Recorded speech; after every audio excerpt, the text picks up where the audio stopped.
Managing moderators can support channel even more ways. Okay. All right. And close that. Okay. And I'm going to change this. And is it not going to go? Okay, so this is new. Okay. These women views need to start a highlight. I don't want to start a highlight. I just want to do a video, and I was trying to do it a certain way, and it's not letting me. Okay. Hold on, maybe I can figure this out. Do do do do do do do do do do. It's been a minute since I've done a video. And if you were hearing that those sirens go off, that's like the noontime sirens for the emergency storm system, whatever. You know, they do it every Wednesday. Okay, let's try it this way. Let me unplug the phone. Let's do it this way. Will this work? No, it's too high. See, I had this all situated. Okay, what if I do... And then it won't let me do it like landscape style, so it's going to let me do only upright. So let's do it this way. Let's prop it up. And I can't see as good. It's not going to be as much in my face. But anyway, yes, it's been a minute since I've done a live. I just got really overwhelmed for a while there, and I'm hoping to get back into the saddle of doing lives again, or even just videos, because I haven't really even been doing any kind of video either. So, so right now I'm just doing market prep. I've got a whole bunch of markets coming up soon. Like I've got a market this weekend, market next following weekend, and I have 3 within the first 2 weeks of December. Like I've got 2 the first week of December and the next following weekend. There it goes. It's off now. Somebody came in. Who is it? Hey, Darcia. How are you? It's been a while. So, hope you're doing well this afternoon. So, I'm just doing some market prep. So, I did something stupid this morning. Okay, so I've been making some car hangers.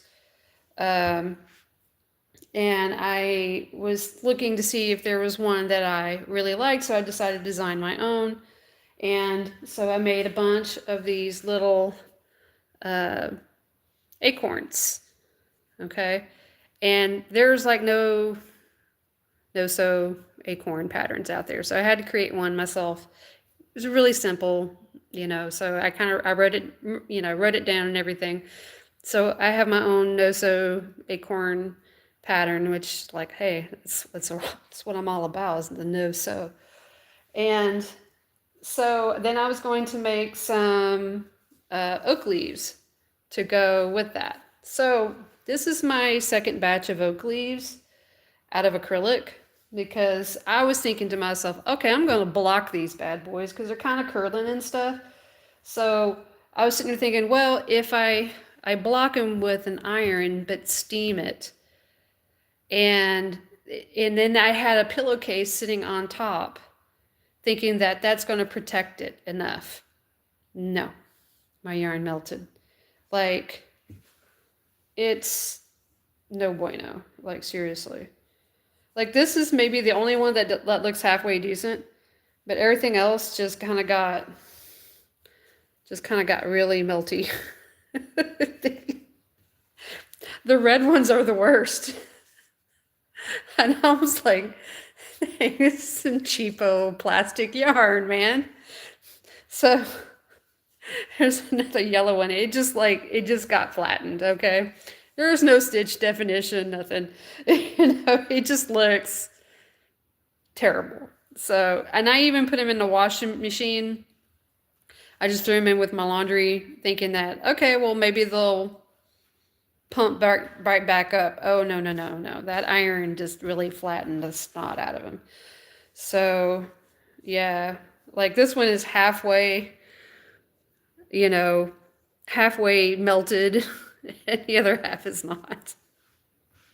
So I was like, okay, well, I'm gonna do it again. So far I've made the 3 orange that I had already had. And you know what? I think I need to do a set of 4 because I had made 4 acorns. I think that's what I had done. So I actually do need to make a 4th orange one. But I've already started a yellow one, so I will go ahead and finish that one up, and then I will go back to the orange again. But they're 2 different yarns. Like the orange one is like, I want to say it's Crafter's Secret, and it's like the older Crafter's Secret, like, like from a few years ago, which kind of feels like, how like Super Saver feels, and that's kind of what it is. I think that's how it feels. And if you're not sure what Crafter's Secret is, it's like the super inexpensive yarn from Hobby Lobby. I don't even think they carry it anymore. They might, but I don't think they carry it anymore. I've been to Hobby Lobby recently, and they are down to one complete aisle and a half. Like the other half of the aisle, it's got like all the notions and like the hooks and other fiber arts associated with that kind of, yarn and genre and macrame and things like that. But it was just, and I remember used to be 2 complete aisles and a half, and now they're just condensed down to 1.5 aisles. And I was like, really? Come on, dude. But they're still my tried and true for, my go-to for yarn right now. It's easier for me to get to one. It's just a couple of bus rides, or I can take an Uber or a Lyft and get to the Hobby Lobby. Not that big of a deal. I usually go down there like, a couple weeks. I try to go when it's on, when everything's on sale. All the yarn is on sale, which is every couple weeks. But I'm not buying a boatload of yarn just because I can, or, I'm only buying what I need, except there was some yarn on clearance. And I was there to buy specific colors, and I turned around the corner, and this is when they were doing their reset, and I saw all that yarn that they had marked down, and I was like, woo. So I bought a bunch of the stuff that I use on a regular basis.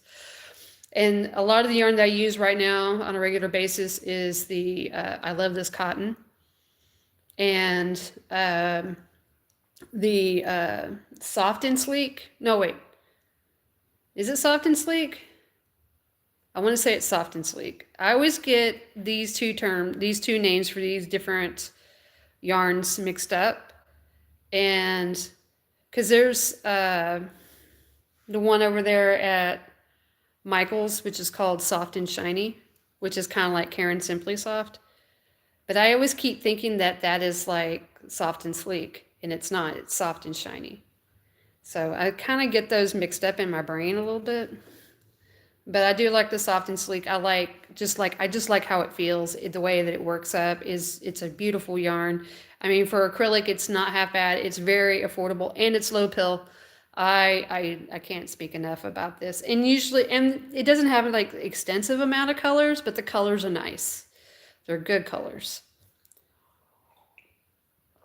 Okay, so I saw a bunch of y'all come in. I don't see who it is. I'm going to read this real quick. Hi, Tammy. I know, long time no see.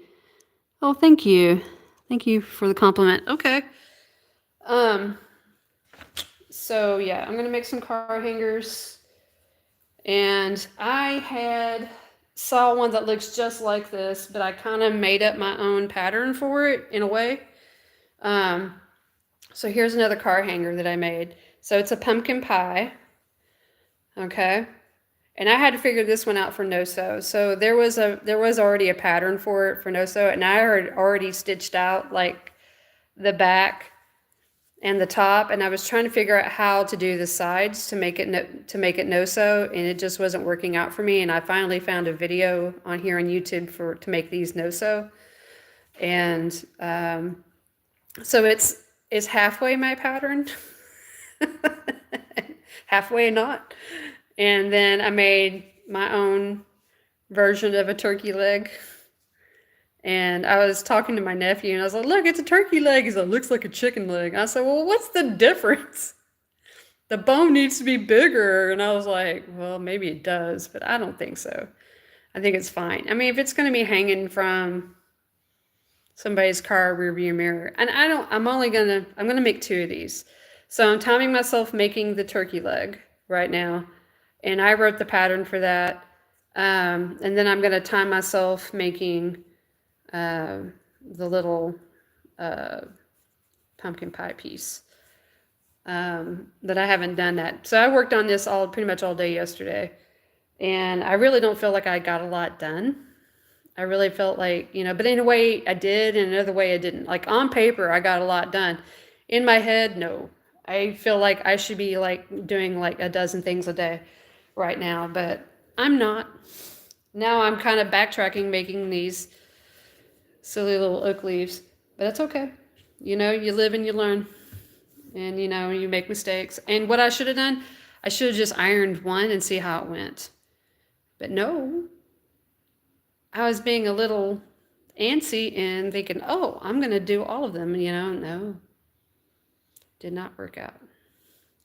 So that's my file.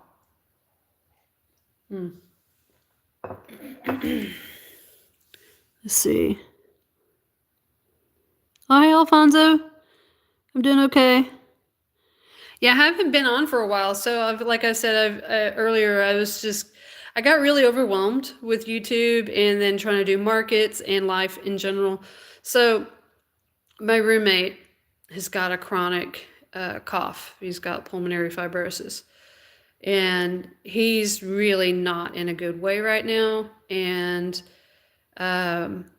so he is also converted from staying up all night to being awake all day. And usually he's a night owl. He's very much a night owl. And I'm very much a day person. I mean, like, I don't like staying up late too late, although I have been staying up late lately. But I allow him access to the computer. Also, when he gets into his coughing fits, it's like it's disruptive, but it's like it hurts to hear it. I'm used to it, but it was just like for you, my audience, I don't think you guys would care to hear that, and it's not a pleasant sound. So, like, I could try to do it during his nap, try to do lives during his naps, but I don't have a schedule like I was before. And he's sporadic on when he sleeps and when he doesn't sleep. Sometimes he'll wake up at, he'll only sleep like 4 or 5 hours at a time, maybe 6 hours. Sometimes he'll sleep 8 to 10 hours. It just doesn't matter. And I can't rely on his internal clock to be on, to have a schedule going on. So I was thinking about, well, maybe I'll just do videos. I'll just do some vlogs. And so I'm thinking about doing that, just doing some vlogs, but I really kind of miss chatting with some of you guys. I've gotten to know you guys kind of well. And like right now I'm visiting my sister's house. Nobody's at home right now. It's all quiet. Like nobody's here. Oh, the Adon's going off. I don't know if you guys can hear it. It's pretty faint, so.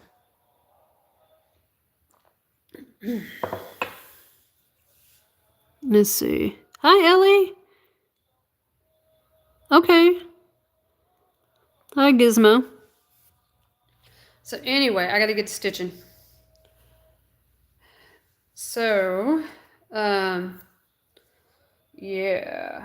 So like I said, I got a market this weekend, and that's my local one over here at in my neighborhood in downtown Garland. And that one's pretty reliable, and I really do hope, since it's November, I really do hope that it's going to be a good market. So I'm going to bring this closer just a smidgen. There we go. That's better. And the next following weekend is going to be the third weekend of the month. And hold on, let me scooch this over. There we go. That's better. It's going to be the third weekend of the month. And I am doing a flea market that goes on once a month over here in McKinney. Now, McKinney is like far north, northeast Dallas, like far north. It's like different county, north of Dallas. And it's very well established flea market. And so I did this last month. Now, last month it was kind of tricky because we were, and it's super cheap to do. It's like $25 for the entire weekend. That's how much it ran me. I thought it was going to be $25 a day. No, it was $25 for the entire weekend. And I was like, score. Okay. All right. That seems to work. And although on Saturday and Sunday, it was the last weekend of the Texas State Fair. And if so, everybody and their dog they hadn't been to the state fair yet. They were going to go that weekend. But it was also a bye week for the Dallas Cowboys. So we really didn't have any, really good football games going on for the Dallas Cowboys. So I'm pretty sure not everybody watches Cowboys, but I mean, I really don't care personally. But let's see, what was I going with this train of thought? Anyway, so it was on Saturday, it was just dead. And when we got there, it's like my mom usually takes me to markets.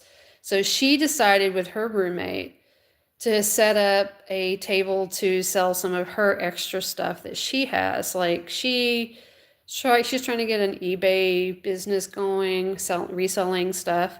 And, she had a bunch of little stuff and that she just really wanted to get rid of. And so they got like a double spot with tables and everything. And they had all their just like little doodads and knickknacks and whatever. And because she didn't want to have any of that small stuff anymore, so she just really wanted to sell the more expensive items that she has found.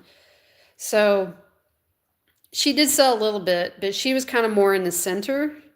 I was on like the outside edge. At first she was like, well, do you want to share a booth? And I was like, yeah, but I don't want my stuff to be confused with your stuff. And I don't want someone to be buying something from you and then turn to me and buy something. And then they want to use the same transaction. And I'm like, no, we can't do that. I don't want to do that. That would be really confusing for the both of us. I don't want that to happen. I want my stuff to be separate than yours. So I get to the market and we're trying to find my spot. And I cannot find it. It's because somebody was in my spot. And so the lady that was next to me, she was a junk dealer. She took up like 3 spots and she's only supposed to take up 2. She took up my spot. And so we had to stop and help her move all of her junk out of my spot so I can set up. And my row was just like right there on the end. So all day Saturday, it was just like nothing. I had 3 transactions the whole day, and the total of my transactions was $15. It was stupid. It was such a stupid day. It was so mad. Like everybody was really nice. Like all the other vendors were super nice. My customers were super nice. But it was just so frustrating. It was extremely frustrating when you are there the whole day and you make $15 in sales. It was just like they just weren't buying. And so on I think on that same day my sister came up with my nephews, and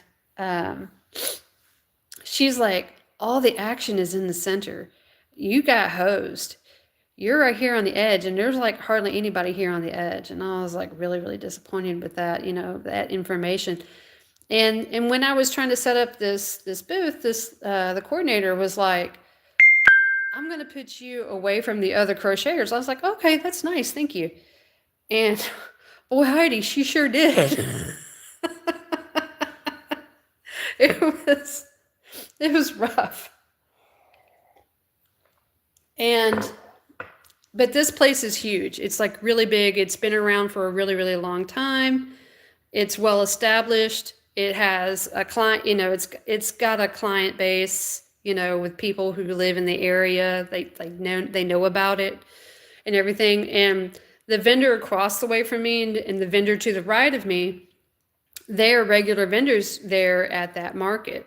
So they have nice fancy booths, like the guy across from me, he was selling like tumblers and pictures and things like that. And his setup was really, really nice. Like it was all nice and finished on the inside. And these are just kind of like really kind of ratty looking awnings. Like when you have covered parking, okay, someplace, like, okay, like say you go to the airport and you do covered parking and you pay for the covered parking at the airport. It's that kind of situation. But it's gravel everywhere. And then I was on a slope, so my tables were kind of slanted like this, okay? And so my stuff was leaning forward, and I couldn't help myself, I couldn't help the things that were kind of falling down a little bit. So I had to be real particular about it. I was already a little bit discombobulated because the lady next to me, I had to help move her crap out of the way so I could put my crap out. And she was super nice. And it was her first time there, but she was a junk dealer. And a lot of people came up and was buying her junk. And she was selling her stuff super cheap. My mother was over there like all the time. Like seriously, I felt like my mom was there half the time looking at all of her stuff. But I did get a few things from her, and because I like collecting used glass that I can use, like glass storage containers. I bought this really nice glass bottle. She had a really nice glass pitcher that I wanted to get, but it said Coors on it on the side, and I was like, yeah, I don't think I want a Coors logo for my kitchen. I'm just like, nah, it's not my cup of tea. Speaking of tea. And though, the coordinator said that Sundays in the morning is really slow because a lot of people will go to church and they're going to be getting out of church. And it did pick up on Sunday in the afternoon. So Mom relieved me. She let me walk around the market for a few minutes. I went to go get something to eat. I had some of the best tamales I ever had, though, man. This guy that had a food truck, and they were selling tamales. They're some of the best tamales I've ever had. They were pretty freaking good. And I love me a good tamale. It's all about the masa, baby. Season that masa up. It is. You can have a ho-hum filling, but if your masa is bland, they're not good tamales. So yeah, they were really, really good. I'm thinking about if in a couple of weeks, I'm thinking about getting a dozen frozen from him for Thanksgiving. They're pretty good. So I was thinking about that, or I'll just keep them in the freezer and save them for Christmas. I might do that too, but they're pretty dang good. Anyway, So I went and talked to this other crocheter who had been at the same market I had been in Garland. So she'd only been like doing markets for a few times. And she said she did really well, but she said that on Saturday there were two other crocheters there. And she said on Sunday they didn't show back up because they just weren't making any money. And I was talking to the other two vendors that were next to me, the ones that were just regulars there at that market. And they said, yeah, sometimes it's just, you just don't know what it is going to be from month to month. Sometimes it's a really busy market and sometimes it's a ghost town. You just don't know. And I'm just like, So I'm not completely discouraged with this market and I'm hoping it's going to be better.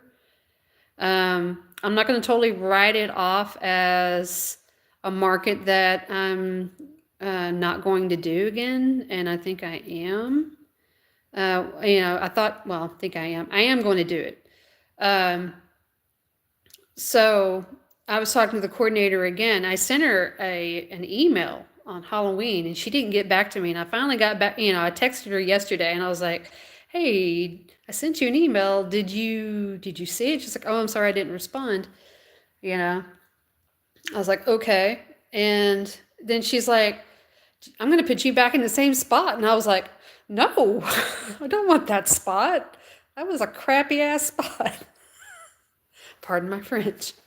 But it was a crappy ass spot. And I asked her, I was like, can you move me someplace else? Because like on Saturday I only made like $15 and that was very depressing. And and I know sometimes that's how it is with markets. Like, I've done really good at markets and I've done like really crappy at markets. And, that was not the best experience I had, but it wasn't the worst. And I could see the potential in it. So she's like, "I'm going to put you on the other side." And I was like, "Yeah, you're probably going to put me on the edge on the other side." I was like, "Yeah, yeah. I don't think I'm going to get like in the center like I hoped, but you never know. You never know." So, that was just that experience with that particular market. And then, what was it? Last weekend? Was it last weekend I had a market? No, not this weekend, but the previous weekend. Okay, yeah, I had a market. And we were doing like a fall festival for a school district. They were doing like an FFA fall festival.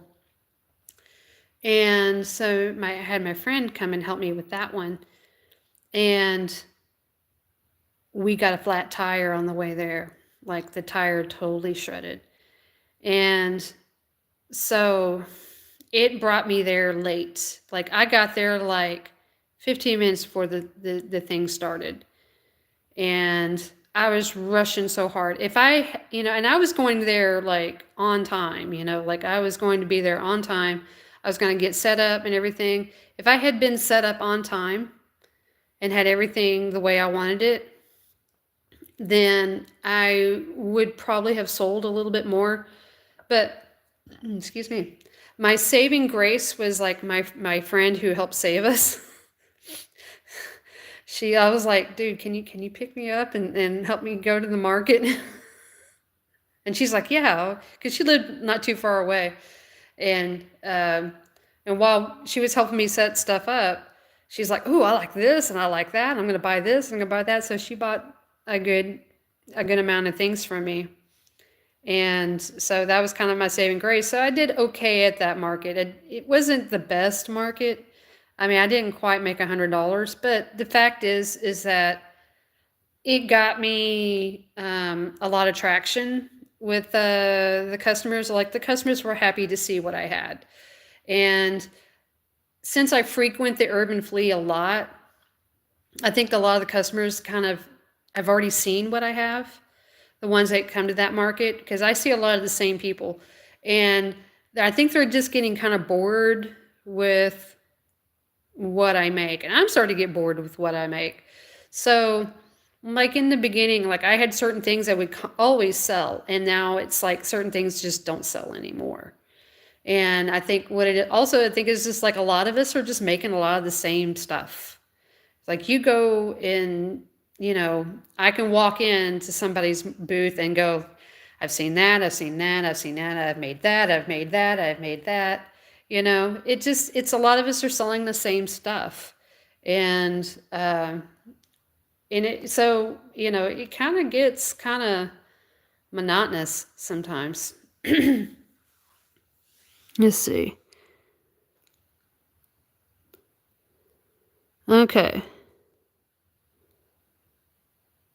So can somebody like, no, I'll just do it myself.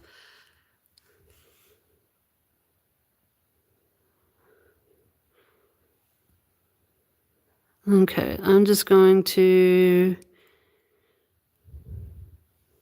report you. And here we go.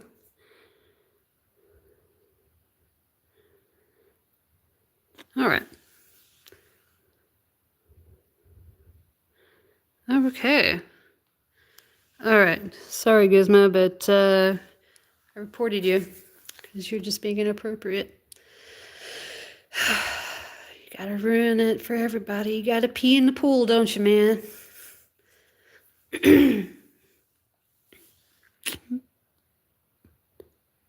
So let's see. I'm gonna remove that.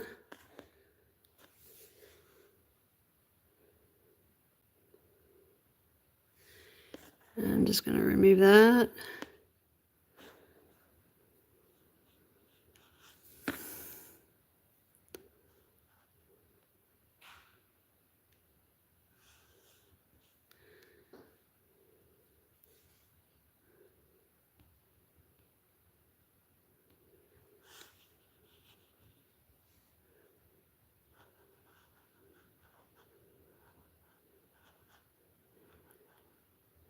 Okay, so I think I only had one moderator, and I think she's already moseyed on. So, oh well, say love you. Oh hey, how are you? I've been seeing your stuff on TikTok. So I hope you're doing well, Jeanette.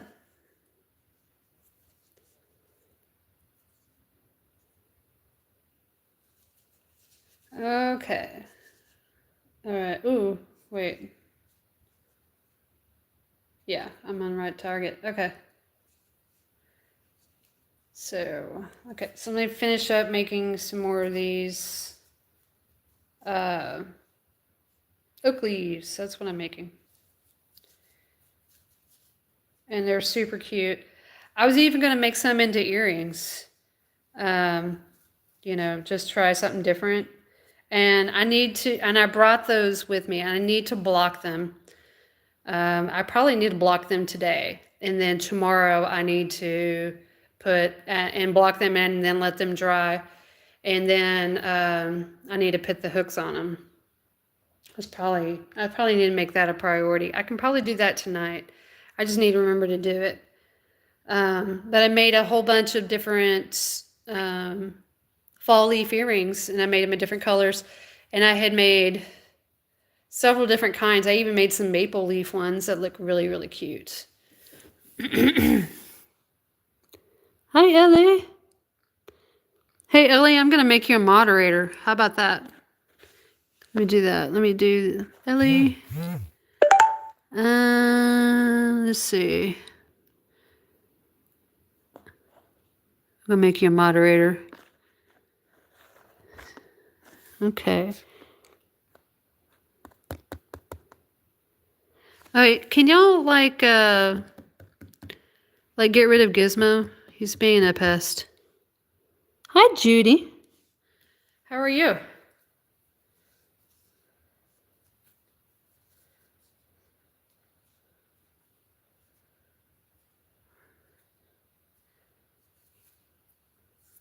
He's being inappropriate. I'll just say that.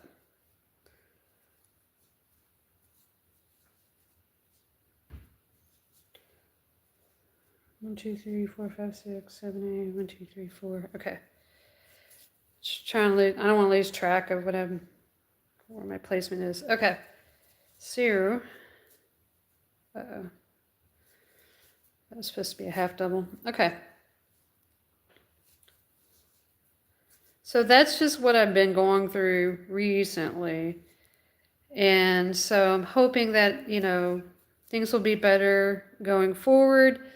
And I was expressing to my mom, and I was like, I just really feel like I'm spending all this time prepping, and I'm spending all this money for all these markets, and they're just not being profitable for me. And um, and I'm kind of thinking like, just like with some of the people who are on the market Facebook group, um, and for my local area, and a lot of them are like, if I'm not going to make at least, $500, then I'm not interested in this market, But I have spent some money in the markets.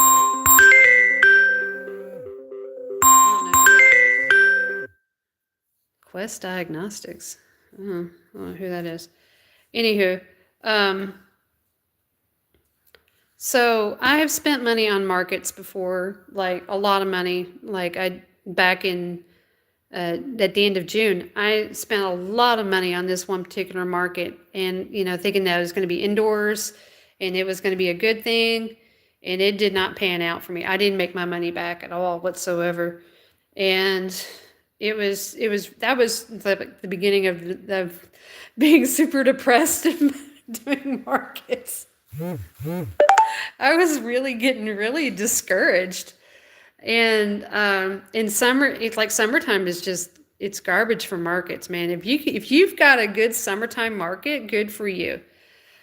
But it's just like it's hot, okay? And and people just don't want to be out in it, because like when it gets hot here, it's like humid. It just feels like you're walking in soup. It's just it's awful sometimes. But I have changed up a few things. So I actually now have a claw machine. And I make little toys to go into my claw machine. Kids love that. Kids love it. Even big kids. Like, I've had a few adults do the claw machine. They absolutely love it. And I started a loyalty program. So on the back of my business card, I do a stamp. And after like 5 purchases, I get 15% off. And after 10 purchases, they get 30% off. Also, I use the Square app, and I can put coupons on the Square app. So if I'm checking somebody out, then I can attach that coupon. It will automatically discount it, and I will stack those discounts together if they want me to. And I also tell them, if you follow me on social media, show me, and I will give you 5% off. So I've actually starting to get more action out of that, with the promise of the 5% off. When they show me that they are following me on social media. And I need to work on it a little bit more, but when customers, when I ask them, do you want to be part of my email list, which I need to learn how to build a little bit better, they can through the the Square app. But there's a way to do it, but I have to yet figure that out. The Square is really kind of funny because there are some things you can only do online, and there are some things you can only do through the app on the phone or your device. It's really kind of funny how it works out. So sometimes I've got to go in there and I've got to change this setting and this setting here and there in 2 different places. And I'm thinking like, I want to get a tablet to use for markets. and maybe even do things concerning YouTube and use it just for that. Like, of course, I would use it, for my personal use for like, like streaming or whatnot, but mainly just for those two main purposes. And I'm thinking about doing that. And I've got Metro, so I can go to the Metro store and I can get a tablet. The only one that has a jack to it is a Samsung. And when I talk about it like an earphone jack, and I kind of want that, because then if I have the square reader that has the earphone jack attachment to it, then I can insert that and use that, instead of having to buy a wireless Bluetooth one, because I just recently bought one. And they're not expensive. I mean, like the ones on Amazon that I purchased, actually I purchased two. One I accidentally bought was for an iPhone, which nobody I know has an iPhone except for like one of my friends, and they don't do markets. So I've got a brand new iPhone square reader. I got to figure out how to send it back before it's too late. And so I got that, but it wasn't expensive. It was like less than $10 for the one that I can just stick into a regular phone. So it wasn't that expensive. Okay, so somebody's saying something. Thank you.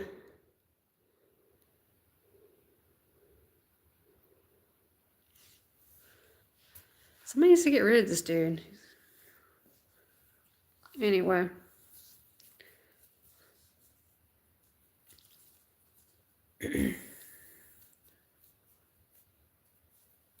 Ellie, you do markets, right?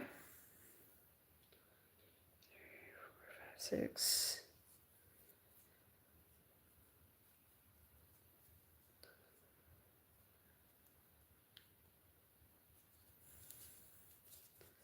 And thank you for doing that. Do you use the Square app? And do you have like an iPhone? I can send you this iPhone Square thing if you do. You do farmers markets? Okay.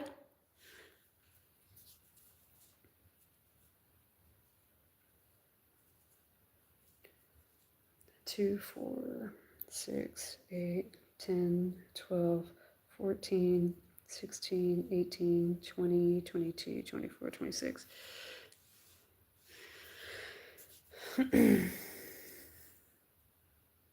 So for a while there, I was using a spreadsheet to track my inventory, and it was and for every market that I did an inventory, and it took me forever to type out all the information, because sometimes I would bring up to about $4,000 worth of inventory, and that's a lot, especially if you're doing a lot of little stuff. And so it just kind of got a bit much. So I started putting my inventory on the Square app, which is very helpful. But the thing is like, it's not efficient enough for me. In a way it is, and it's not. Like if I had like made barcodes for it and I had like a barcode scanner, I could like check people out really fast, but I need to be able to check people out fast using this, and so it's a little tricky. My eyesight does not allow me to go fast, and sometimes the app, and if you're using like Wi-Fi or anything like that, and sometimes there's not any Wi-Fi, and if you're on 5G or if you're on 4G, sometimes you just don't, it doesn't work as quickly. You know how technology is. Sometimes it can be a pain in the ass. So, but the thing is that it helps me keep track of what has sold and what has not sold. Now, I can get real technical with it, but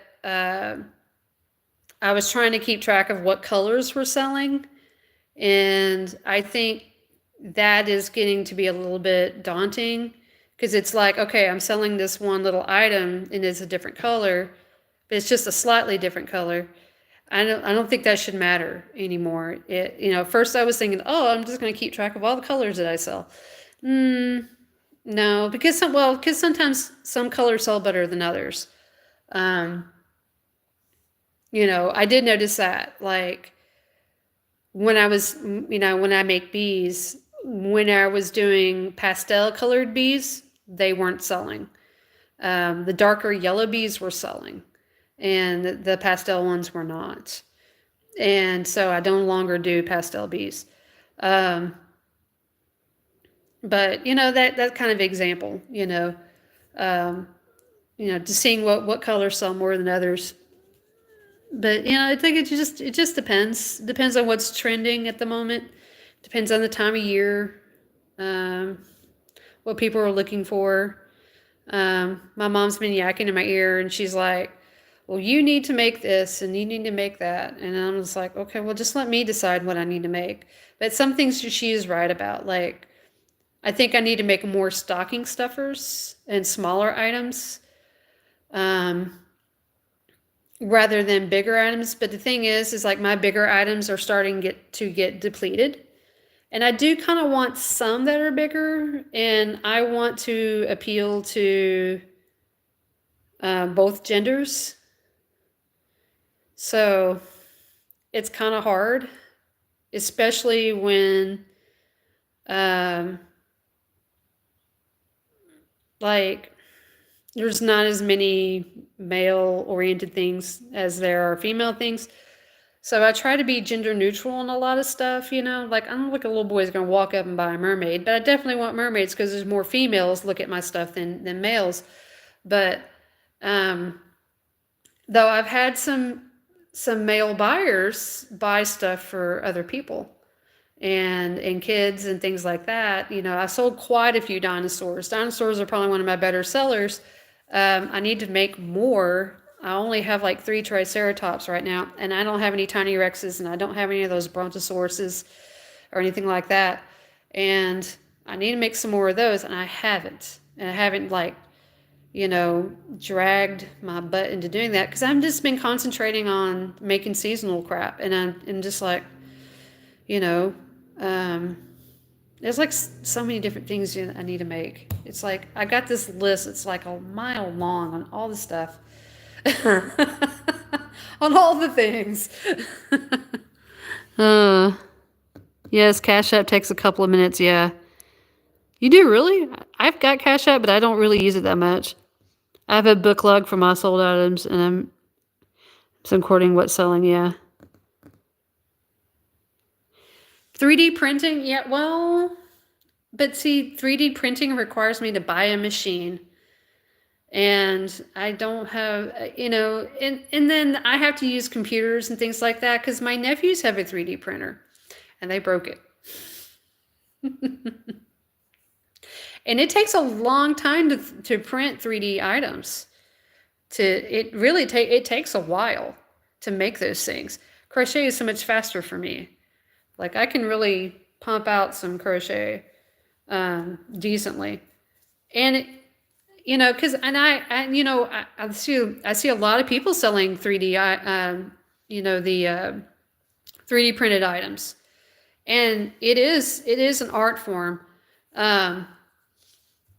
But yeah, I can it's just really not the medium that I feel like is best for me. Me personally, I think some of the stuff I've seen, it looks really, really awesome. I've seen some of the 3D printed dragons, the ones that kind of have like the joints and they move. Oh, and they're so cool. They really do look neat. So, almost lost my hook. Anyway. I do have a friend of mine who does resin, and I've bought things from her before as well. And she is a really cool lady. She's really nice. And She makes some really nice stuff. I met her last year in December, and we've been buddies since. Hold on. All right, sorry, my phone was ringing.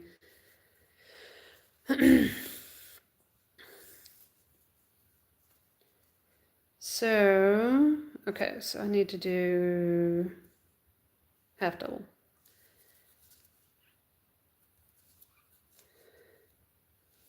But so I've been thinking about going with the concept of doing something as to the concept of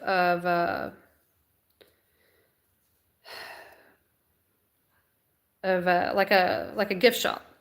Okay, so there is somebody that I do follow here on YouTube, and I like her concept, and I'm going to borrow it. I'm not going to copy her. I'm just going to borrow the concept, because if I watch too much of her videos, then I'm going to get too many of her ideas. Some of the ideas I already had myself, but she had some really, really good ideas and things like that. So I'm not going to copy her in that regards. But I really like the idea. She's like, I'm not necessarily a crocheter. I have a gift shop. And crochet happens to be in her gift shop. So she offers more than she offers a lot of reclamation. And if you're not sure what reclamation is, it's like the t-shirts and the tumblers, making stickers, things like that, you know, printing on mugs, things like that. That's all, it's underneath the umbrella of called reclamation. Like using a Cricut, you know, and things like that. And she does that, and she does a couple of other little things too. And she's brilliant at it. And she's smart, and she's brilliant at doing these things. But see, she has a different aesthetic than I do. You know, and what I really like about her is she makes what she likes. Okay, so if everything she owns has got a cat on it, by golly, it's got a cat on it, you know. And if customer doesn't like it, it's like, well, I'm not going to make it for you. I'm making this for me to sell. And she gets more enjoyment out of it. Like, you know, and that's part of it. Like sometimes I get a little daunted thinking like, okay, I got to keep making all these different things, hoping that this is what people will like.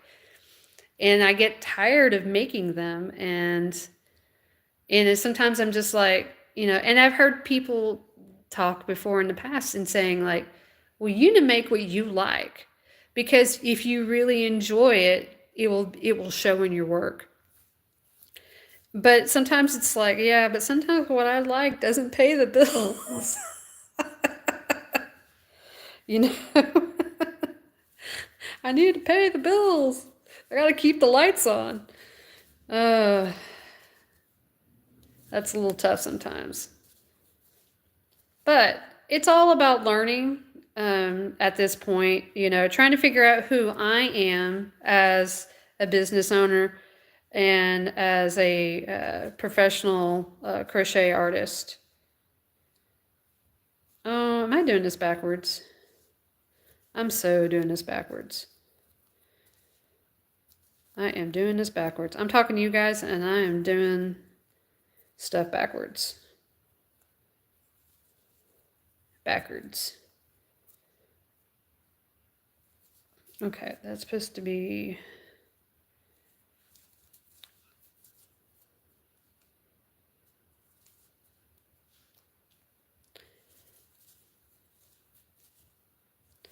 So, I mean, that's kind of me in a nutshell lately. I kind of, like I said, I really want to get back into doing lives again. But you know, like I said, I was feeling really just overwhelmed. I was feeling very daunted, and I think it was kind of showing in my videos because I was bringing a lot of low energy in, and I didn't want to exhibit that for you guys, you know. And it was just, and it just got to the point where I was just not thinking that it was going to be, um, it just wasn't being productive for me. And I think once I reached 1,000 subscribers, it was just like, ugh, I worked so hard to get to this point, I just felt like exhausted, like mentally and emotionally exhausted. So I know it's been like, what, 6 months since I've done like since I stopped doing lives, and I was just like, I need to get back on this pony.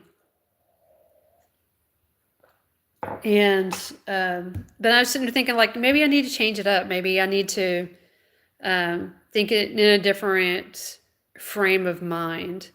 Um, and I have done switched. I mean, I've switched from from being a casual crocheter to being a professional crocheter, and it's a little bit different. And the other day I was making, what was I making? I was making something, and I was getting so much enjoyment out of it. I was, making a wearable, and that's what I really like to do. Really like to make wearables, but yet I do amigurumis because they sell, But you go to these markets, there's a butt ton of crocheters out there, and they're all doing amigurumi, But it's like it's one or the other. It's like either you do wearables or you do amigurumi. I kind of want to do both, you know.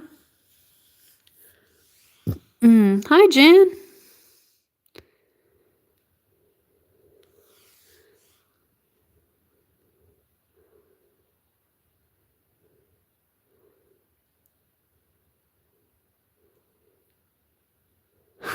Right.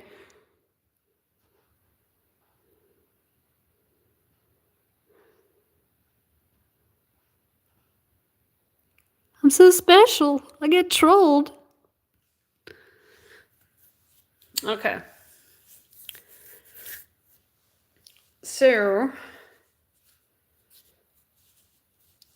what was I talking about? I was talking about something.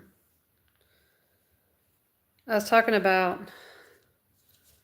I'm not the same as I was.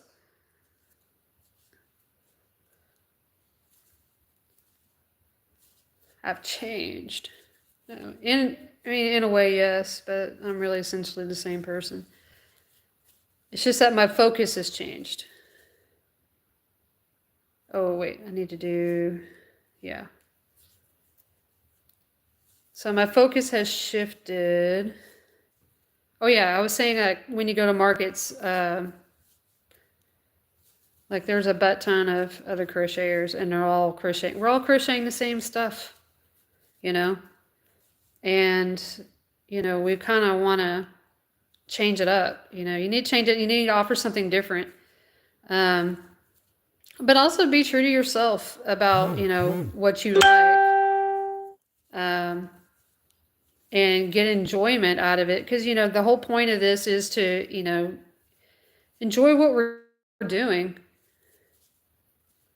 And I think that's part of it. And I really want to make more wearables. Oh, it's supposed to be a single, not a slip stitch.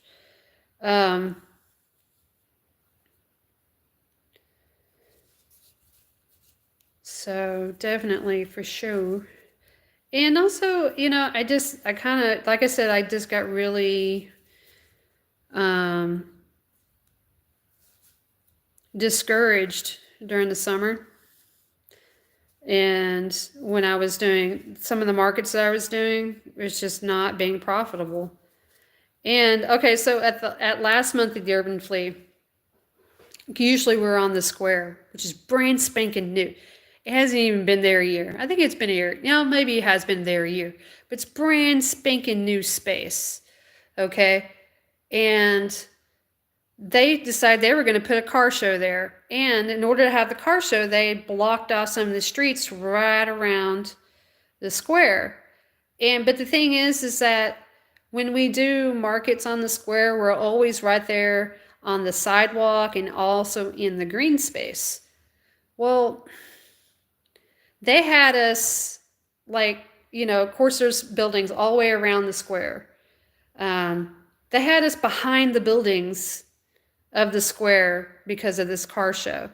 And also they had some of the streets blocked off, and then we were like, if you had the streets blocked off, why couldn't you have us on the streets that were blocked off?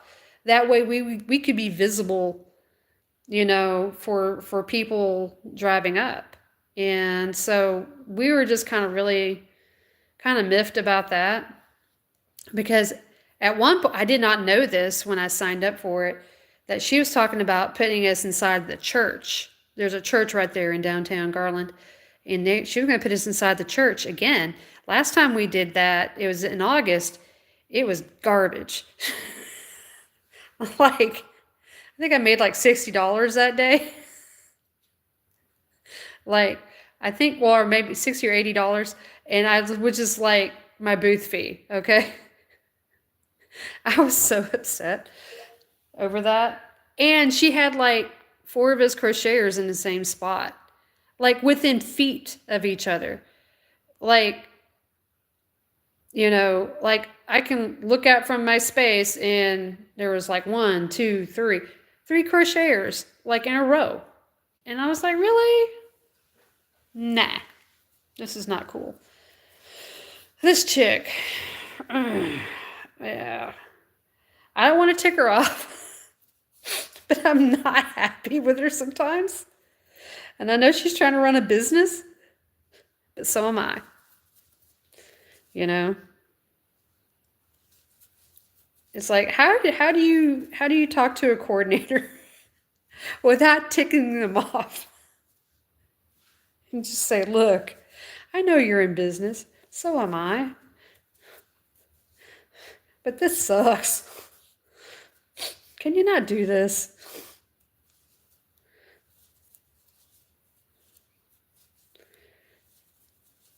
But this next weekend is going to be probably going to be a very good market, and it's full. Like she was saying, like it's a full market, and I'm in the same spot. I'm always there on the square, in the same spot, like I normally am.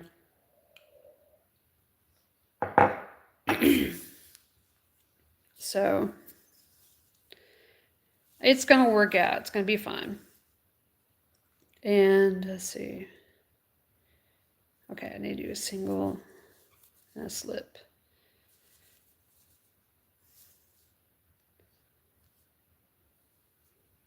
Is that right? Then I do a slip stitch. Yeah, okay. Oh, wait. Sorry, I'm yakking and trying to figure out where I'm at. Okay, so that was the double. Okay, hold on. Let me go back here.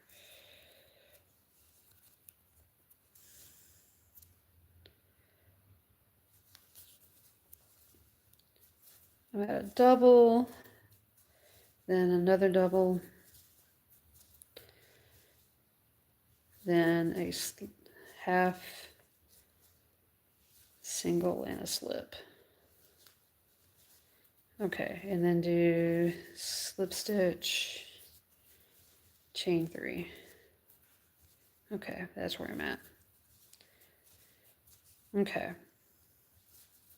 I got it right now.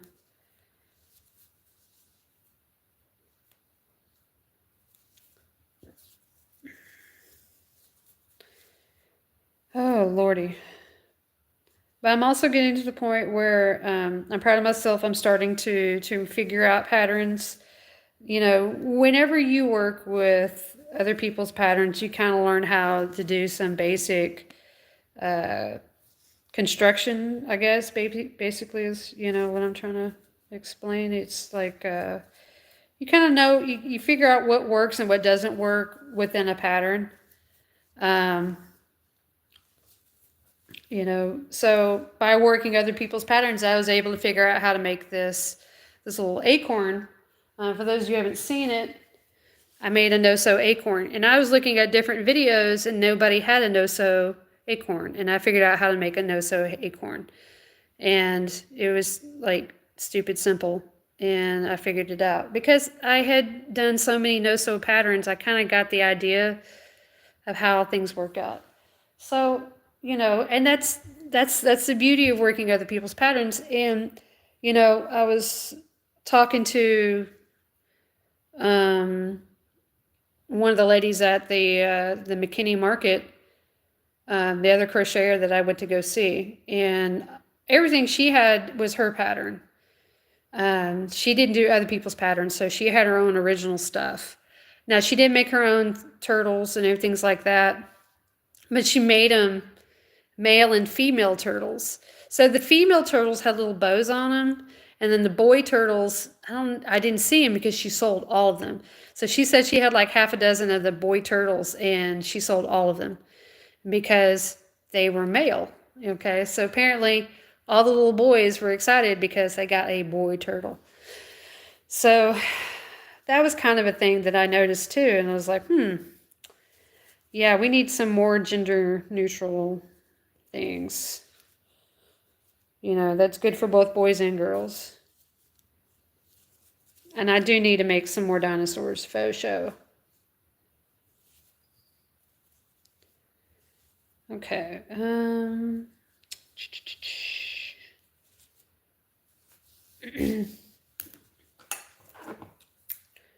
But she was just putting like little, cheap little bows you can buy in a package. You'll know them if you saw them, what little bows that she was using. And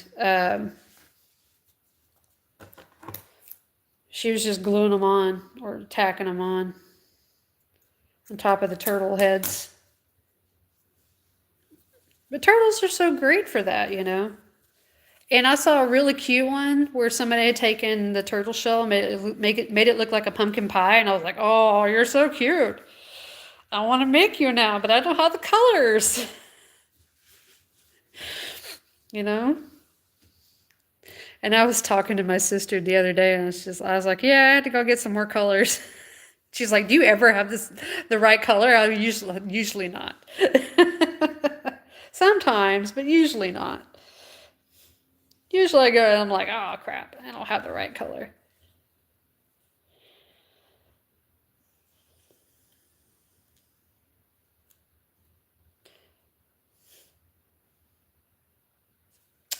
And then I have a regular customer who orders from me a lot.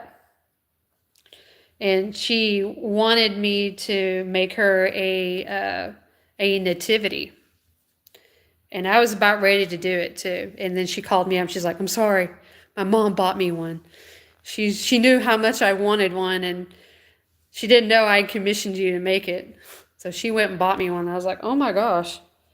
But I was kind of relieved because I was like, that was going to take take a while, because she wanted not just Jesus, Mary, and Joseph. She wanted all of it. She wanted the three wise men and the angel and the animals and all that fun jazz. And I was getting ready to make it because I found a great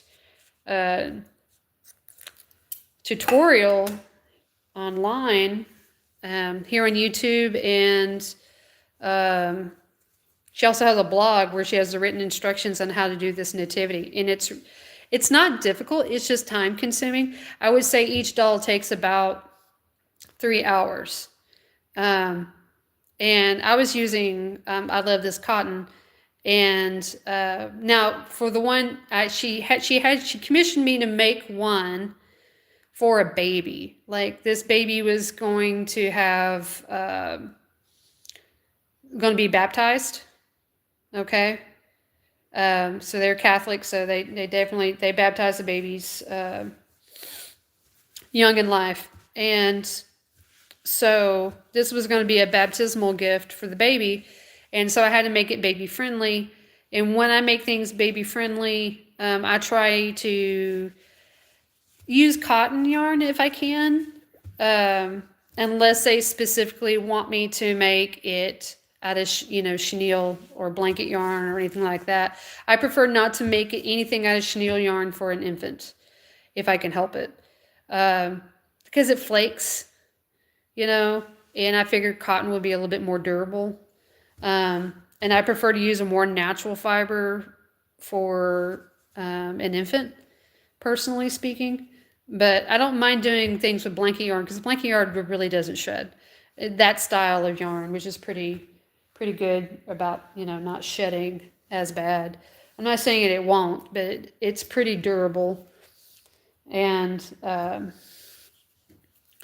I don't mind making things either out of blanket yarn or out of cotton.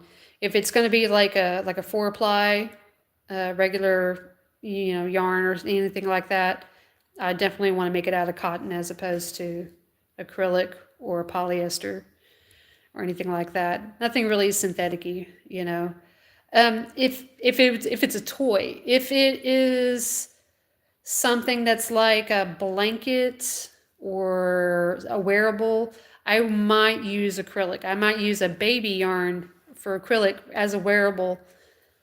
But since babies grow so stinking fast, they're not going to be wearing it for very long. And usually if you make it something that's crocheted for a child, it's a special thing. It's not something that they're going to wear every day. If it's a toy, they're going to be lugging that thing around, possibly. It's going to be used and abused. It's going to be stood on. They're going to throw it across the room. It's probably going to get, dragged through the mud, whatever. I think the cotton or the blanket yarn is the best options for those types of things.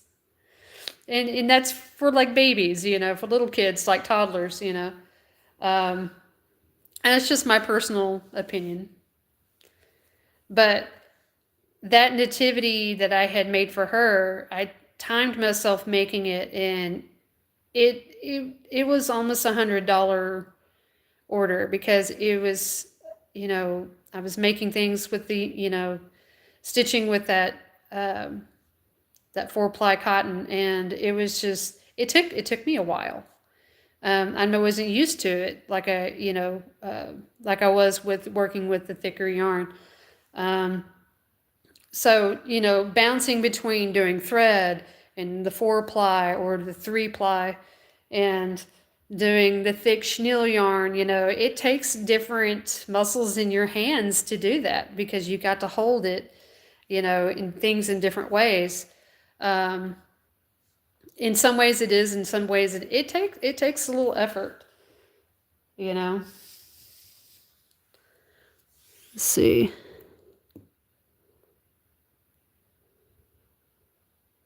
You can never go pro.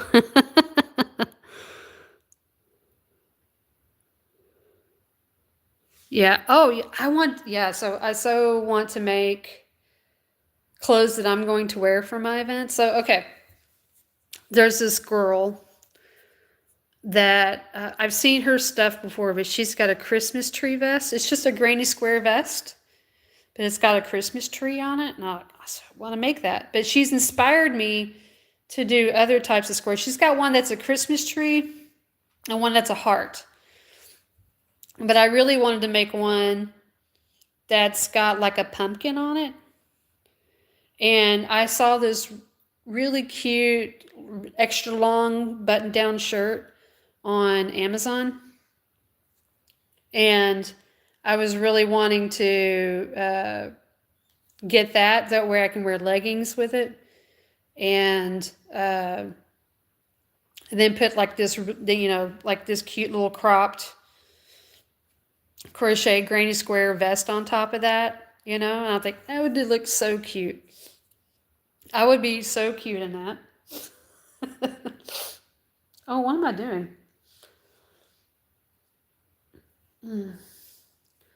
Grabbing the wrong yarn. Anyway.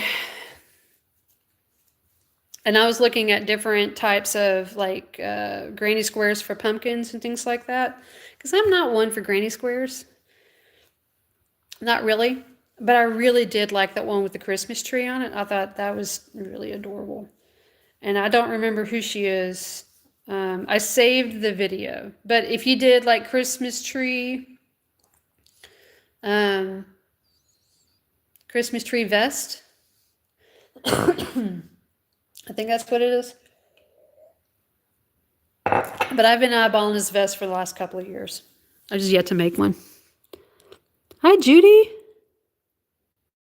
All right, see you later. Hi, Jackie. You've been sleeping too much. Oh my gosh. I'm trying to get back in the saddle of doing lives. So, yeah. Hold on, let me adjust this. I think when the phone was ringing, I think it kind of made the phone slide down a little bit. Okay, so 1, 2, 3, 4, 6, 7, 8, 9, 10, 11, 12. Yeah, I haven't been doing lives as much. 1, 2, 3, 4, 5, 7, 8, 9, 10, 11, 12. I actually haven't been doing anything on YouTube much. I haven't been going to other people's lives either. I really just kind of fell off the face of the planet. And I know that, and I'm bad for it. I was really overwhelmed, you know. Life's just been a little overwhelming lately, and it's just been trying to, like, figure out a way to help me, get back into the swing of things. Reevaluate, like, what direction I want to go in, how I want to go about doing things. And I've got all these different ideas in my head, and it's like, which one is going to be the right one for me. And I was getting to where I was not wanting to do the lives as much. Did I just do a double? I need to do half. Okay, hold on. Let me redo that.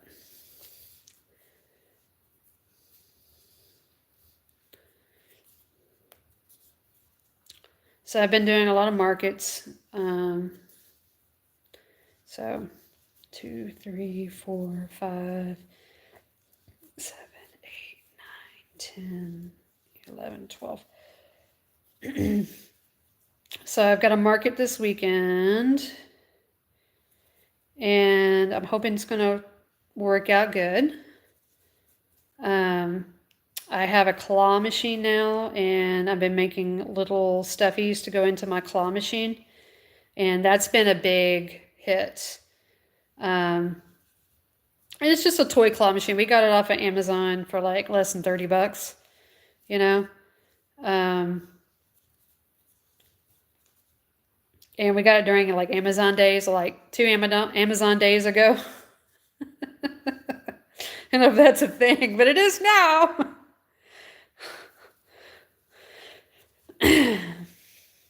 But yeah, it's worked out really good, and kids like it.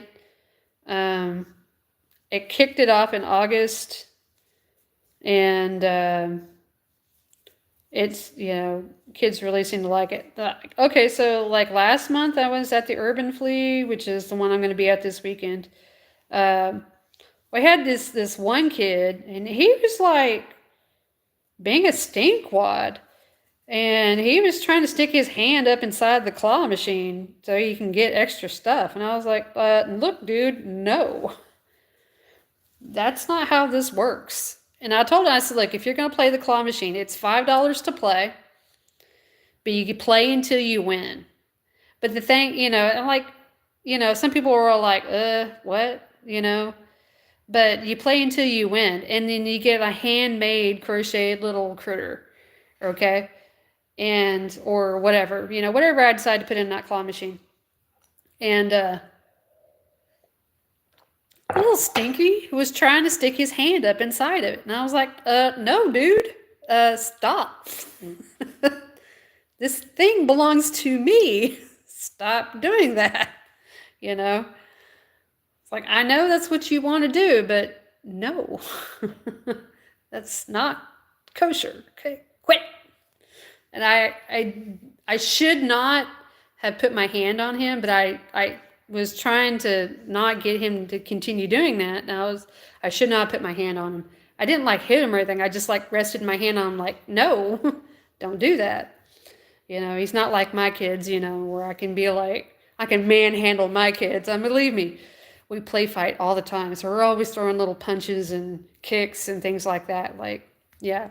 I am not going to be elderly with these kids because, we play fight all the time. And sometimes I have to remind them, I said, look, Auntie's getting old. You can't play with me like that anymore. And I don't think they see me like that. It's like I'm always, they're always like messing around with me. I'm like, I can't do that anymore. You can't, got to be careful with me, okay? You're getting bigger and you're getting stronger. And I can't play fight like I used to.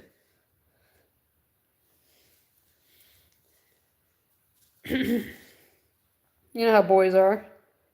They rough and tumble. But anyway, yeah, that kid was being a little snot bag. I was not happy with him. But he looked like he was one of those kids that were just kind of like, just didn't want to listen, you know? Um, and the other kid who was with him, I don't know if it was his brother or his friend, but his friend was like, didn't even stop him either. And I was just like, really? Come on, dude.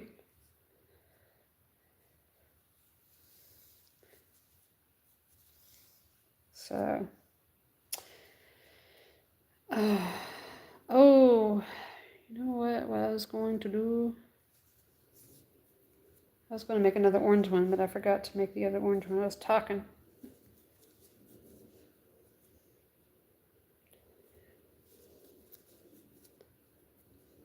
Do do do do do do do do do do. Okay.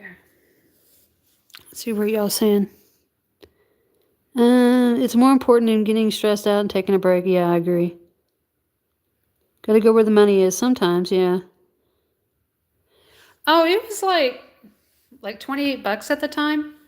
It really wasn't the one that I wanted. So the one that I wanted was a little bit more expensive, and it looked like it was kind of a bigger capacity. So they had two that I was eyeballing. And then mom was like, we'll get this other one. And I was like, really? Okay. She's like, if it doesn't work out, we can send it to some kids that can play with it. And we were like, yeah, you're right. But the one that I really kind of wanted, it looked like a bear, and they had one that looked like a duck. And they're both stinking adorable. And I was like, the bear is really, really cute, but the duck is really cute too, but it's bright yellow and it's going to stand out. And I kind of want it to stand out. Now the one that I own is bright is like a bright red. And it does have the option to like to make music and everything.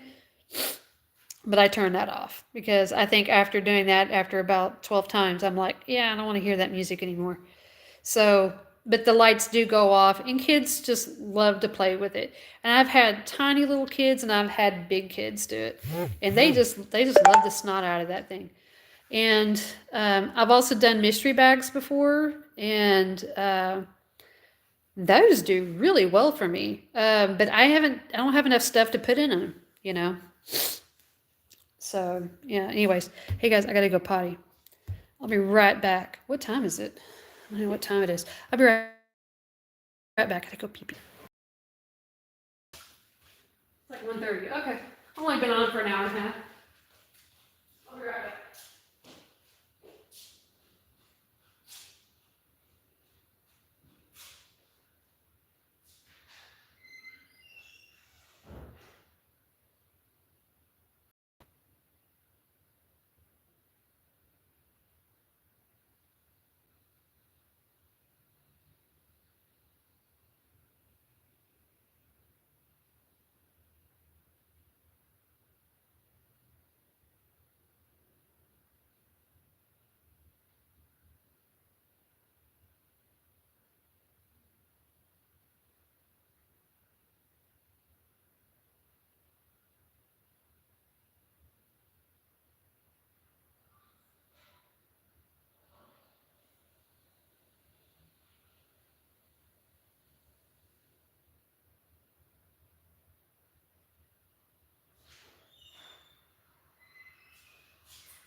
Thank you for waiting. Okay.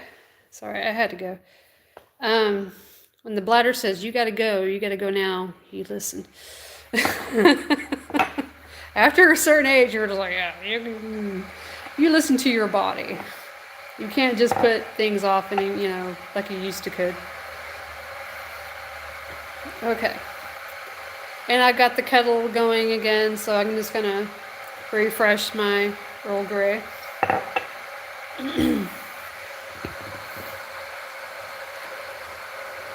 Intermission. Right? Yeah, I haven't done a live in a while, so I don't mind if I go extra over. As long as you're willing to sit there and listen to me yammer. 3, 4, 5, 6. So I did go to Dana's live this morning, Wanderlust Crochet. I haven't been to her lives in quite a few months. Like a while. So 2, 4, 6, 8, 10, 12, 14, 16, 18, 20, 22, 24, 26, okay. So other things I'm thinking about doing. Now things I did incorporate into my market that are not crochet. I incorporated stickers. Now I'm not making my own stickers. I'm buying stickers off of Amazon. I'm buying like a big bulk pack of stickers. And I think I bought like, what, $400? $400. 400 stickers. So if you break down the cost of the stickers accordingly to how much you spend, you kind of get an idea of like how much a sticker is going to cost. And all my stickers are like, like little animals and, like kawaii looking stuff, So, but you can pretty much do any kind of sticker that you want to do. I'm just giving an example. But I've been selling those for 4 stickers for $1. I'm getting a lot of profit off of those. And sometimes people, they have kids that can walk up and all they have is like, like, can I get something?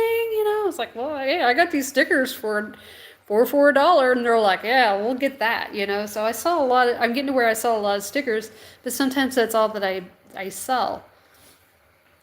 But sometimes I feel like, okay, so am I having a price point that's so low that that's all that they're going to get? Or am I getting that customer that's a tire kicker who's just there to look at stuff and they're going to walk off? But instead, at least I'm getting $1 out of them. So it's one of those two mindsets that I kind of want to go with. I want to be like, hey, what if that person's a tire kicker and hey, at least I got this thing that's $1. And then also on top of that, whenever they do a purchase from me, I stamp my loyalty card. It doesn't matter if it's, if they're just buying stickers from me or they're doing the crane machine or anything like that, I'm stamping it. So maybe potentially in the future, even if they're going to buy something crocheted from me, they can still get it for 15% off or for 30% off.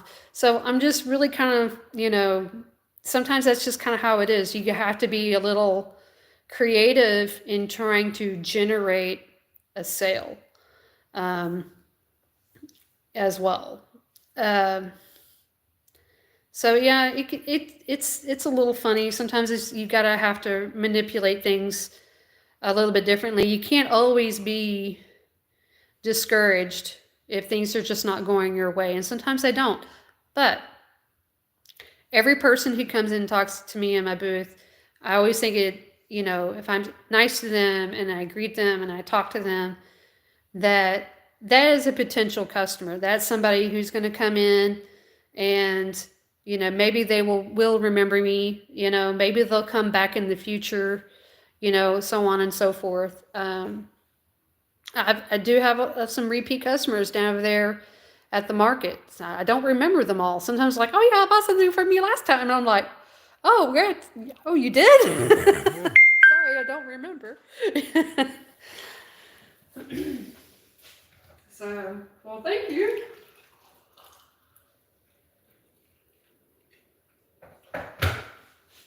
Sorry to get my tea. The kettle's right there. Okay. I'm just going to get it. Okay. So, that's just part of the fun of it. And then sometimes I just want a little extra, and the stickers are a lot of fun for the kids. I try to have candy out there, at least some, you know. I did do a church recently, and okay, so the coordinator for the church, I love her. She's a great person. She also does the urban flea or the urban market, whatever you want to call it. I think they're calling it the urban market. So she does that on occasion as well. She's going to be at this market on this Saturday. And I'm going to talk to her about her market she does at her church. Now, I just like being there, okay? It's not a profitable market for me. It's a bit expensive. Indirectly, it's not too expensive, but it's a little bit expensive if you're not making money. And that's the only downside of that. I just did not make any money. And then it was just like, we're getting a lot of the parishioners coming in. And I got the impression that a lot of them were just not willing to open their wallets. And so I don't know. I'm just going to express to her my opinions about it, but try to do it in a nice way. Because I'm pretty sure she's going to want some feedback, because I've done her market twice. I did it last year. Loved doing it. I went back again this year. I still loved being there, but I hardly made any money. And I'm just kind of thinking like, I want to go back next year, but I just have a feeling it's not going to be worth my while financially. So I'm just kind of wondering, I'm just going to talk to her about it a little bit and kind of give her my input. So, and that I don't know, should I talk to her about that? Because I told her, and I was like, oh, I love doing your market. But the fact is that, I'm paying to be there and I'm not getting any profit. And it's really kind of hard, especially when you're there to make money. And I want to be there to be a friend and be supportive. But it's tough. Sometimes it's hard to when things like that. So what I'll do is, if she asks me what I thought, I'll tell her. If she doesn't ask me, should I offer the information or should I not? I don't think so. I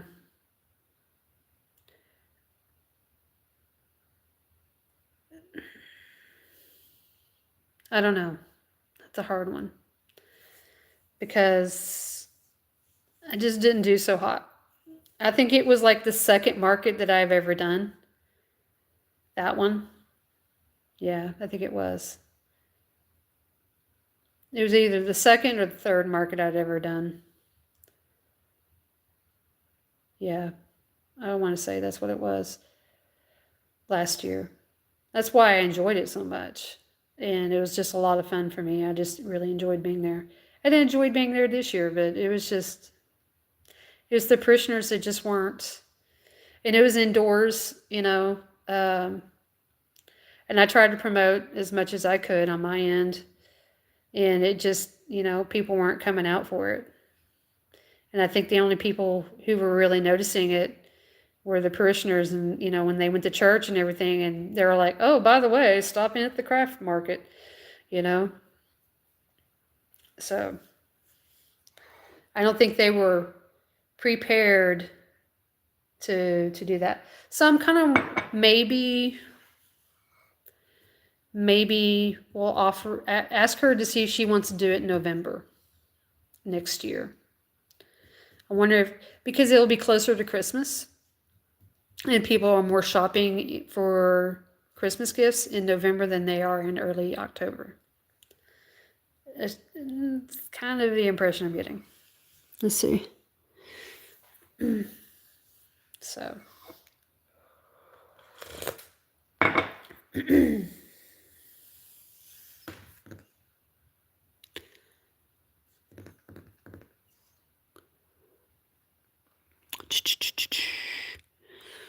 What does this button do?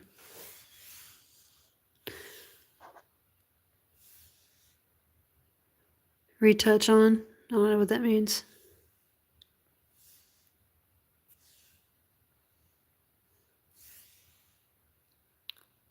This one maybe. Okay, I don't know what that means. Okay. Sorry. They got new stuff on here for the videos on the phone. Okay. Sorry. Get a close up of my lovely wrinkly forehead. And all that beautiful gray hair I've earned. I've earned that stuff. I'm not going to cover it up. I earned that sucker. I'm proudly gray.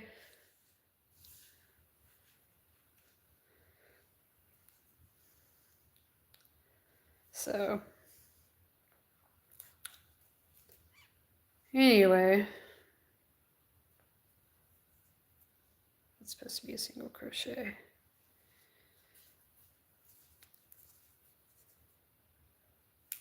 So, in a nutshell, that's what's been going on.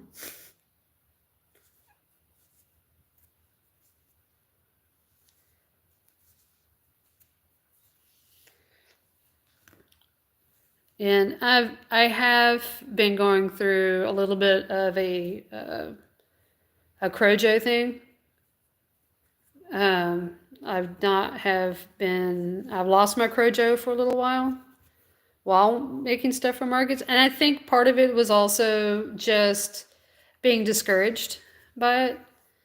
So I'm trying to work out of it. So, okay, here's a thing that I have been exploring. Okay, so I've gotten used to being on Instagram, okay? So Instagram is a lot easier for me now. So that's a bonus, okay? Facebook's a little, but I don't go on the Jamie's Hooked Facebook. I go on to my personal Facebook, which is tied to my business. And that business is called Punky Chunky Creations. And it's Punkie, and then chunky is Chunkie. So everything's in, IE at the end. So I hardly have any followers for my business on Facebook. I hardly have any followers on Instagram. But I mean, I've got some. I got less than 100. I have more on Instagram than I do have on Facebook. But I got way more for TikTok. TikTok is really a good one for me. I'm trying to set up a TikTok shop, but I'm having I have to do a certain thing that kind of involves the Social Security. So I'm like, okay. And then when I tried to get on Social Security website, it was down, and I gave up. So I need to try to get back onto that again. So that's might be a thing in the future. But I also have a Ko-fi shop, and so, but I think Squares also has a shop too. Like you can do an online store for Square. I need to explore that a little bit more.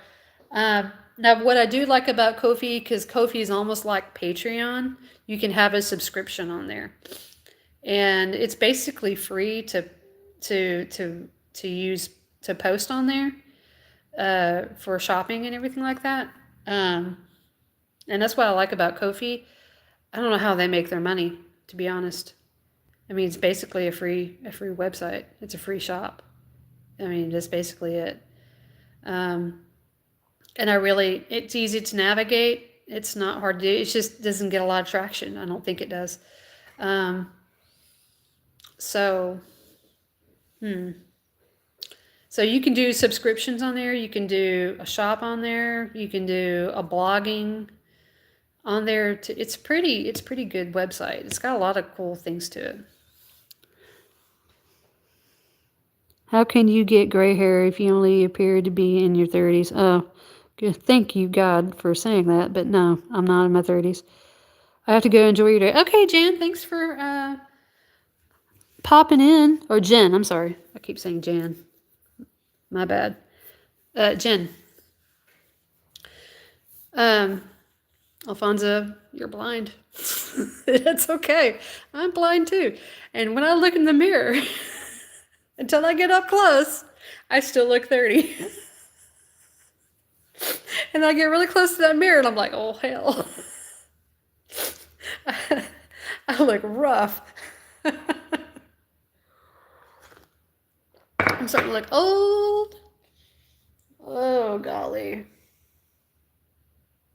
I don't want to think how old I'm going to be this next year. Oh well. C'est la vie. C'est la vie, baby. Life, that's life. Okay.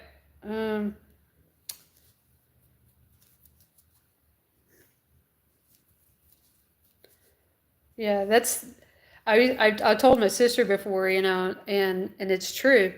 Sometimes when I look in the mirror, I can't see the fine details on my face. I told her, I said, like, I can't see my face. Like, I can see it, like, I can see where my eyes, my nose, and my mouth is. But until I get really close up, like, I don't see the fine details. Like, I don't see all my freckles. I don't see my wrinkles.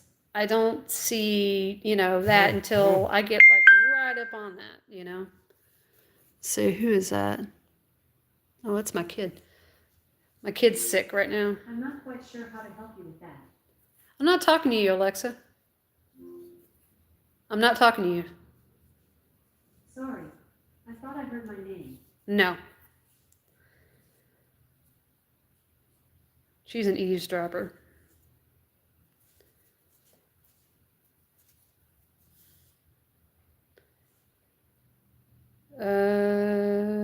Okay. Yeah.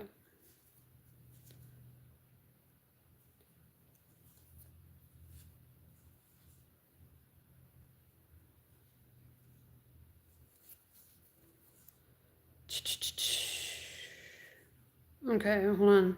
I lost my train of thought here.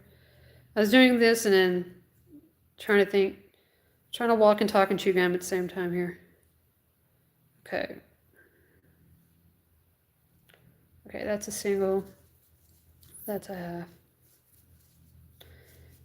And this is 3 doubles. Oh. Okay, anyway. So it's just sometimes how it be.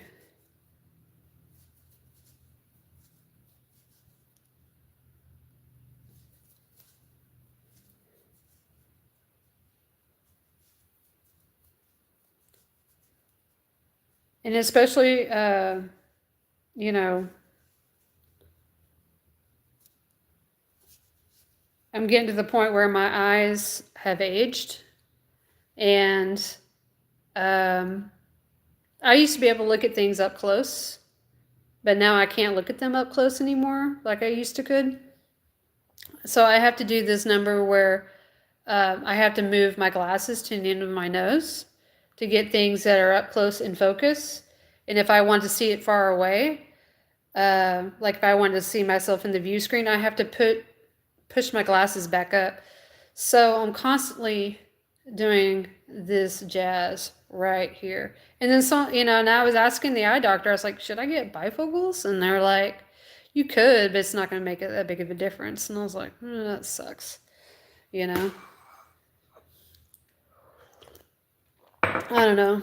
And he's like the low vision, you know, doctor too. I think he's a low vision optometrist. He's not an ophthalmologist. He's just the optometrist.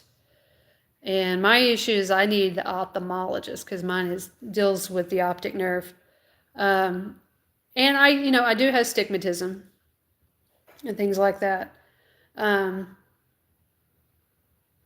but that's optometrist kind of issues. Um, then really what I need is the neuro ophthalmologist. So the ophthalmologist kind of deals with your retina, which is what connects your optic nerve to your eye. Okay, so when you talk about people like their retina is detached, that's what that is. Then there's your optic nerve, and that is what connects to the brain, and that's where the messages go.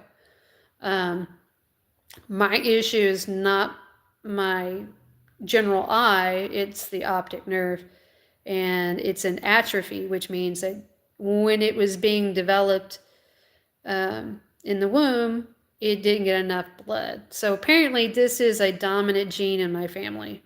Like a lot of people in my family have it. Like, um, I have it. My dad has it. I had an uncle who had it. But out of the 4 kids, not all the kids had it. Just it was like every other kid. Okay, and then those kids that had it, they kind of passed it on to their kids. Um, so it's kind of a weird thing. Like my aunt doesn't have it, and none of her kids have it. None of her grandkids have it. I think they carry it, but I don't think any of her kids are gonna have it. But I pass it on to my kid, and if my kid has a kid, she's probably gonna pass it on to her kid. But my other sister, she has 2 kids. One of her kids doesn't have it, but her other kid does. So it's funny how it passes on. I don't, it's like a genetic roulette. But I think my other sister's worse off than I am. I think, but she doesn't like to wear glasses. So I think with her lack of wearing glasses, I think it's different. But I've always worn glasses. I've worn glasses since I was like 8. So I don't know. It's just I have an uncle my uncle that had it. He didn't like to wear glasses either. He only wore his driving glasses, and he had special glasses that had a monocular in it, and it would either attach to the top of the glasses, and it, what binoculars are. It means 2 lenses. Monocular means 1 lens. So he would have like this thing, and this is what I have, and it attaches to your glasses at the top. And he also had one where it had like a scope coming out of the lens. So it was easier for him to drive with that scope out of the lens, and he would use that scope to help him look at signs real quick. So that was the whole point of it. Like you would have corrective lenses, but then you would have the additional monocular on the top or coming out of your lens to help you look at things quickly. And that's kind of the whole point. It's like you don't drive through it. You just drive like normal. But when you're like looking at signs or anything, like say you're looking at a street sign or double checking to see if you got a red light or a green light.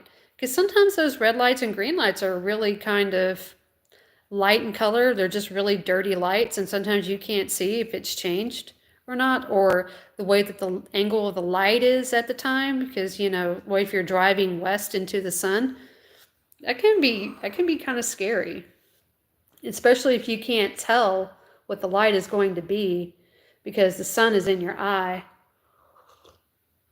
and you're already blind, and you're driving too.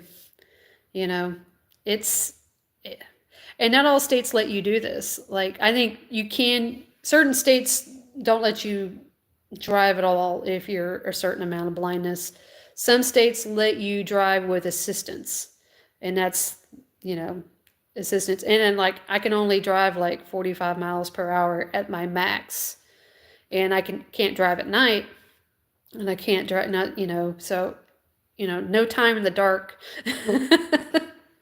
And it's also getting to the point where, like the other day, like yesterday, I was walking into the living room and my nephew was wearing a beige shirt. And I could not see him. Like I knew he was there, but he blended right on in with the carpet. Like, I wasn't sure. I'm like, he was kind of hunched over into a ball, and I just couldn't see him. He was totally like camouflaged right on in. And I was just like, is he really there? And I kind of played it off like I knew he was there. And I kind of did know he was there. But it was just kind of weirding me out a little bit. And I was realizing, like, holy crap, I can't see this kid. My eyes are getting worse, you know? And it's hard, so hard.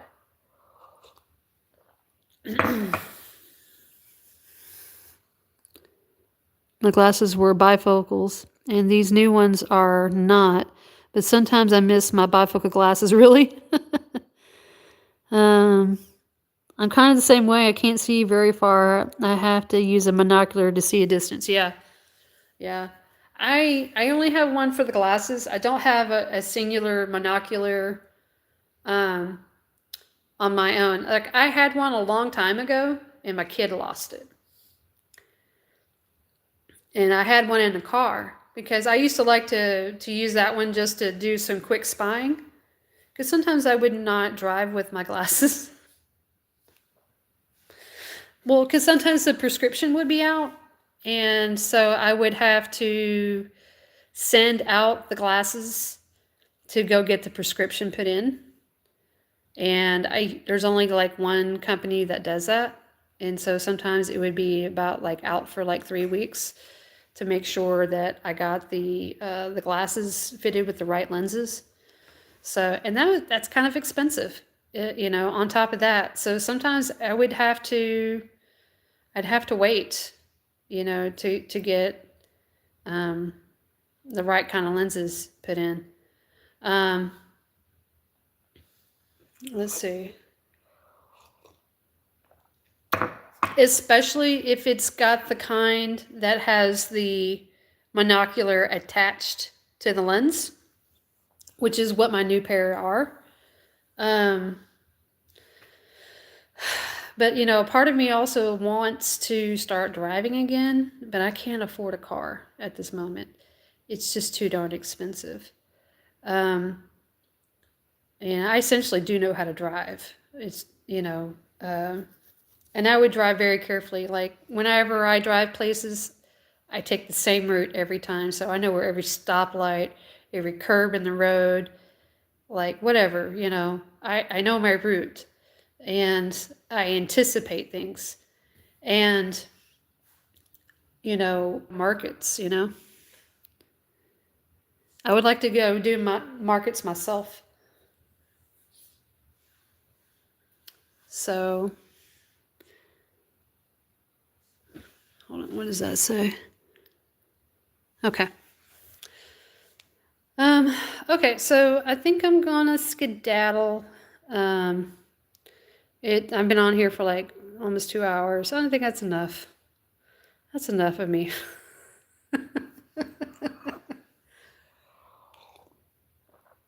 So I'm going to try to be a little bit more present.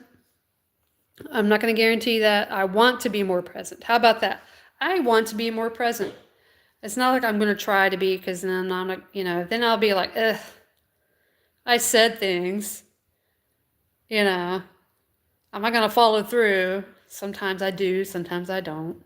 I want to be more present. This is what I want. It's hard. Because I get overwhelmed really easy sometimes, or life gets to me,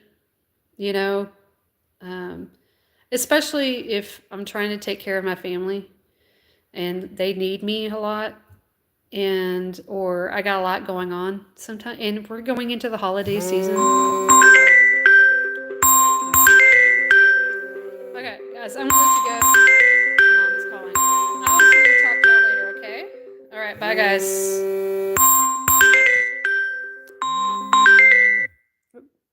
Let me call her back. All right. I'm gonna end this real quick. How do I end it? Do do do do do do do.